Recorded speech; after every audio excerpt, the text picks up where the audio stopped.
Hello everyone! Wala muna tayong memories to keeps na mga videos today. Kasi gusto kong i-share sa inyo yung experience ko. Um, Lately kasi, it started last May. Oo. Um, Nag-start siya sa ubo. Kasi every time na inuubo ang anak ko, nahahawa din ako. Tapos that time, after 1 week, ano na, wala ng phlegm. So, ano na lang, yung dry cough na lang. Pero, may na-feel ako na parang, alam niyo yung parang kuryente. Ewan ko lang kung na-experience niyo yan. Mga 3 days talaga yun, pero bigla lang nawawala. Pero, pag dumaan siya, dito parang nagpo-pause yung paghinga ko, gano'n. So first, naramdaman ko na siya before, kahit nung wala pa akong baby, pero once lang, like once a year, tapos next year wala na. Ngayon ko lang talaga na experience yun na like 3 days na gano'n. Tapos yun, hanggang sa umabot na ng 1 month, after nun pala, 2 weeks yun, 'di ba? Na feel ko 3 days lang. Pawala na sana yung ubo ko kaso nag-flu vaccine ang baby ko. Wala na siyang ubo nun ha. Pero yung reaction ng body niya sa flu vaccine is sisipunin siya o kaya'y uubuhin. So yun, inubo siya, sinipon siya. Buti na lang hindi tumuloy sa ubo kasi binigyan kami ng endocrinologist niya ng gamot para hindi daw umabot sa ubo. And yes, true naman, hindi talaga umabot sa ubo. Pero ako, imbis na tapos na yung ubo ko sana, ayun, apaka-weak ko talaga pagdating sa ganyan. Dati, hindi ako madaling magkasakit ng ubo at sipon pero once nadadapuan ako, talagang mangami kahit aabot ng 3 months pero puro lang dry cough. Nag-antibiotic na ako prescribed by doctors, x-rays, and it's fine. Minsan, kung magaling yung manghihilot, nawawala din talaga. Pero this time, na 36 na pala ako ngayon, mag 37, yun na talaga yung na-bother na talaga ako kasi ano nga, bakit mga almost 1 month na parang hirap akong makahinga and nangyayari lang siya kapag gabi. Like, awan mo yung papatulog ka na and wala naman akong mafe-feel na anxiety ngayon kasi 2 years old ng anak ko, tulog nga siya ngayon eh. Dati siguro mafe-feel ko yung anxiety kasi hindi naman yan agad-agad natutulog, umaga na. Ako din kung matagal siyang matulog, mas matagal din akong matulog. Pero ngayon nakakatulog na kasi siya, nakakakilos na rin ako unlike talaga before. Ngayong 2 years old and 1 month na siya. Kaya 'di ba wala akong rason for anxiety. Kaya yun nagpa-check up na talaga ako mga mi kasi alam mo yung paghihinga ka, like gaganunin ko talaga hanggang kahit na ganun yung pagkakahinga ko, feeling ko kulang, hindi nafe-feel yung lungs ko. Minsan dito feel ko siya sa likod ko na gusto ko mapuno ng hangin, yun. Tapos yun din ang sinabi ko sa pulmonologist, yan doktor. Yun yung mga sinabi ko sa kanya. So sabi ni doc ano, bigyan niya lang muna ako ng mga, um, parang panghika, gano'n. Initial na ano niya tapos may sinusitis din kasi ako. So may spray, pero hindi siya pang-ano, pang-spray lang talaga. Hindi siya related sa pang-ano ng hika or ano man diyan. Ano lang, mga antihistamine, gano'n. Na kumbaga tatlo yun tapos, pantoprazole, parang pang-ano siya, GERD. Kasi baka daw GERD din yun. Yun yung explanation ni doc. And then, yung mga laboratory test na ni-request niya for me was X-ray, chest X-ray, and then dito sa sinus X-ray, and then yung pulmonary, alam mo yung pabubugahin ka sa hangin, basta napaka-tricky nun. Sorry, nakalimutan ko yung term. Tapos yun mga mi, um, Nung nag-take na ako, hindi ko kasi na-perform agad yung pagbubuga ng hangin kasi close na yung hospital that time. So yung chest naman at saka yung sa sinus na x-rays, hindi ko agad nakuha yung result kasi hapon na kasi cut off na.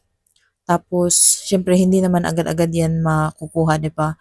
So nakuha ko siya noon na Friday. Pero yun nga, yung mga nainom ko naman, so far naka-help naman siya. Kasi nakakatulog na ako ng maayos, alam mo yung basta mga nakakahinga ka, nakakakahinga ka, pero kulang. Nafi-feel ko talaga na kulang. May smartwatch ako. Tinry ko yung oxygen. Tama naman. Normal yung yung oxygen ko, nag-blood pressure din, nag-BP din ako. Okay naman yung blood pressure ko. Hindi naman talaga ako high blood. Tapos, alam mo, para talagang mababaliw that time kasi gusto ko talaga na, alam mo yun, yung makahinga ako na talagang tama yung air ko. Nag-research pa ako ng breathing technique, ng diaphragm technique, or basta kung ano, kung ano na lang talaga yung ni-research ko, tinry ko talaga. Pero kulang talaga yung ginagawa ko mga gaganito ako, pupunta na naman ako sa baba, kung ano na yung posisyon ko doon sa sofa. Ma-feel ko lang talaga, ma-feel ko yung lungs ko ng hangin. Ewan ko lang sa inyo mga kung na-experience nyo din ba to. And by the way, first time mom ako and then CS mom. And also, this month sa June, ito na talaga yung never na ako nag-breastfeed sa kanya. Ayaw na din niya kasi. And then wala na din talaga akong milk. Hindi ko nga na-experience mga yung na-experience ng ibang mommy na pag nag-stop na sila sa pagbe-breastfeed ng baby nila. Alam mo yung sumasakit daw yung dede nila, yung may mga milk na tumatagas, ganun. Hindi ko yun experience kasi talagang na-feel ko talaga kasi na pawala na yung gatas ko kaya na-mix ko na siya nung 1 year and 7 months yata siya. Mix na siya. Buti na lang okay na siya na mag-bottle feed kasi dati ayaw niya talaga.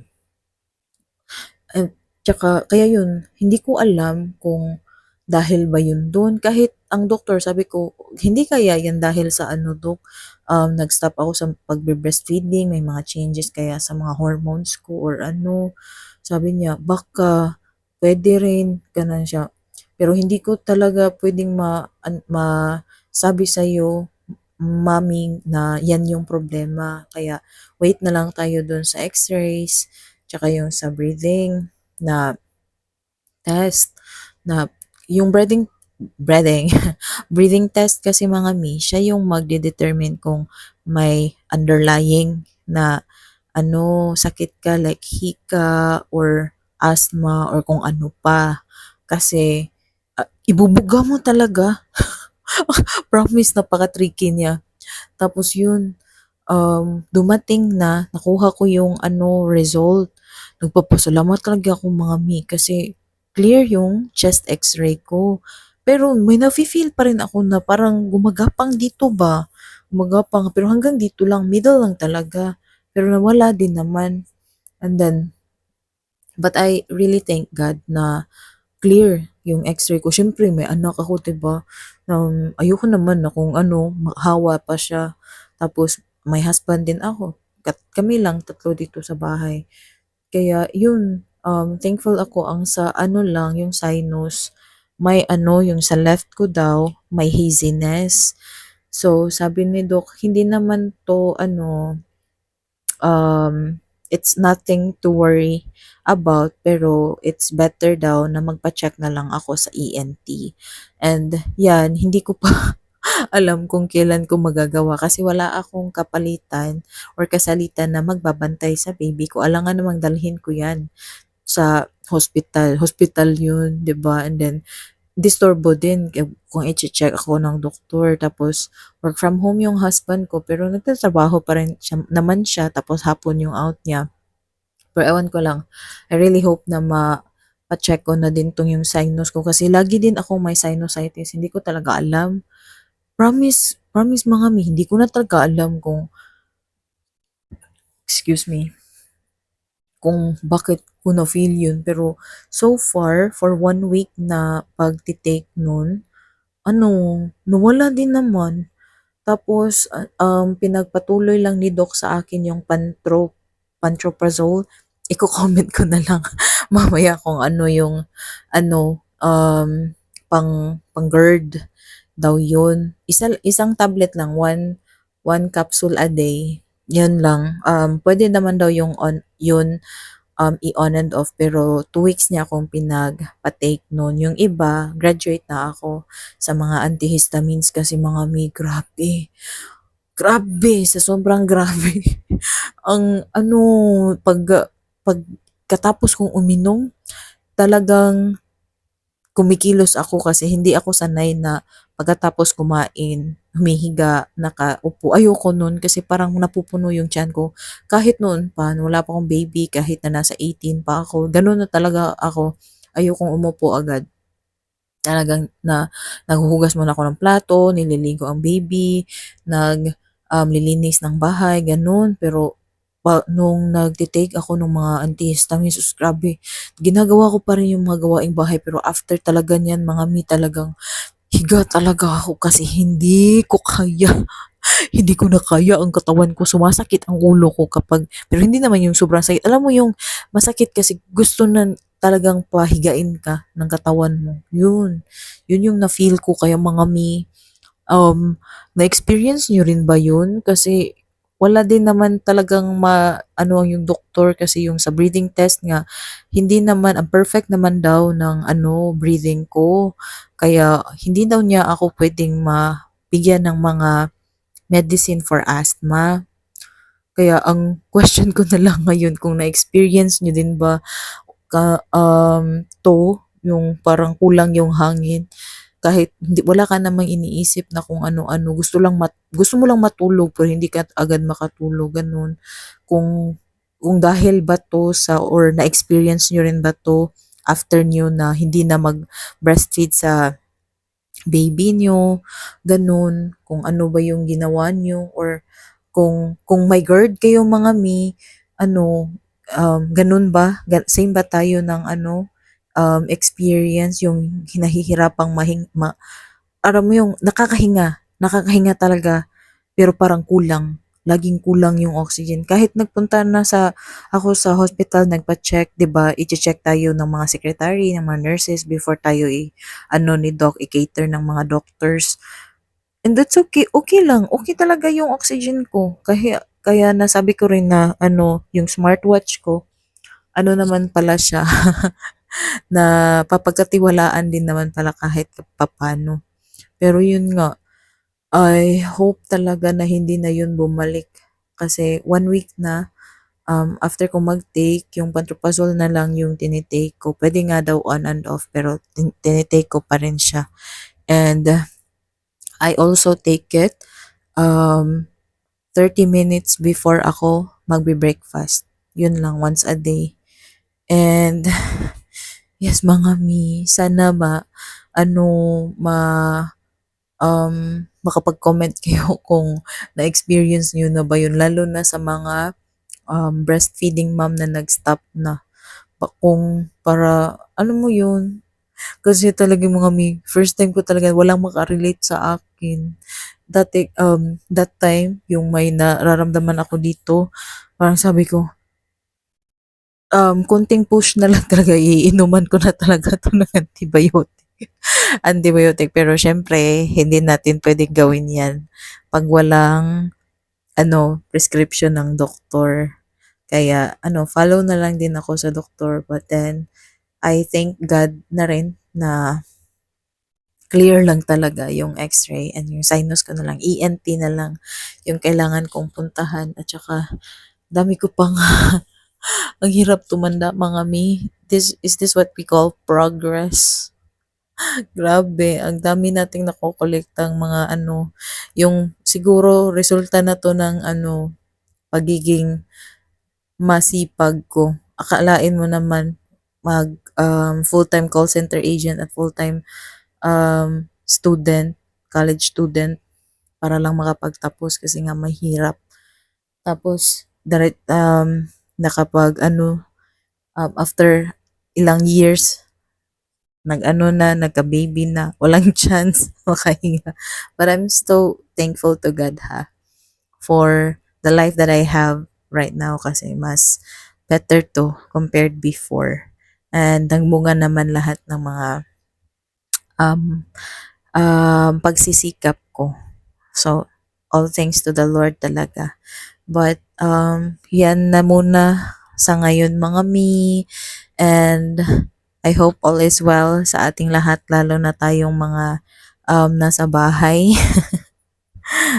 Ang hirap na nasa bahay, no? Walang ano, lalo na walang support system. Nakakaano talaga yung iba. Parang, "Hay, sana may support system din ako kahit papaano kahit may makapag-ano, bantay man lang sa anak." Kahit okey lang talaga sa'kin basta nasa tabi lang niya yung bata. Kasi 2 years old, napaka-curious niya mga mi. Ay, parang parang ngayon mai-stress na talaga ako kasi nasa era na kami na ano, palakasan na ng guardian angel, alam niyo yun? So, yan na muna mga mi kasi 12 midnight na talaga. Nag-video na lang ako para, ano, alam mo yun, um, wala akong iisipin kasi may insomnia din kasi ako. Kaya, hindi ako nakapagtulog agad. So, instead of just scrolling the phone, tapos na din kasi ako sa mga gawain, mga ano, malinis yung kusina, basta ganun ako ka-OC.